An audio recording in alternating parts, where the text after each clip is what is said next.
దేవదేవుడు వెంకటేశ్వర స్వామి యొక్క ఆశీస్సుల కోసం ఈరోజు తిరుమల దర్శించుకోవడం జరిగింది. ఒక పాజిటివ్ వాతావరణం ఈ రాష్ట్రంలో ఉంది.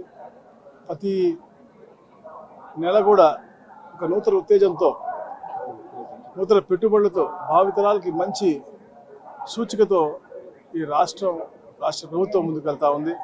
మొన్న లాస్ట్ మంత్ మనం చూసాము, సిఐఐ సమ్మిట్ విశాఖపట్నంలో పెద్ద ఎత్తున సక్సెస్ అయ్యి దాదాపుగా 12 లక్షల కోట్ల రూపాయలు పెట్టుబడులు పెట్టి మళ్ళీ అలాగే 15 లక్షల మందికి ఉపాధి కల్పించే విధంగా అలా ప్రతి నెల కూడా ఇలాంటి పెట్టుబడులు రావడం నిజంగా చాలా మంచి వాతావరణం. అలాగే ముఖ్యంగా 3 జోన్లుగా విభజించి రాష్ట్రాన్ని విశాఖపట్నం జోన్గా, సెంట్రల్ జోన్గా, మరి రాయలసీమ జోన్గా, మరి ముఖ్యంగా రాయలసీమ జోన్కి తిరుపతి సెంట్రిక్గా ఎన్నో అభివృద్ధి కార్యక్రమాలు, విద్యా సంస్థలు, అలాగే స్పిరిచువల్ సెంటర్గా తయారు చేయాలని చెప్పేసి ఏదైతే ముఖ్యమంత్రి గారి కాంక్ష ఉందో దాన్ని ఉద్దేశించుకుని కూడా ఈరోజు కింద డిఆర్సీ మీటింగ్లో అధికారులు ముఖ్యంగా తుడా చైర్మన్ గారు అందరూ కూర్చోబెట్టుకుని ఒక వే ఫార్వర్డ్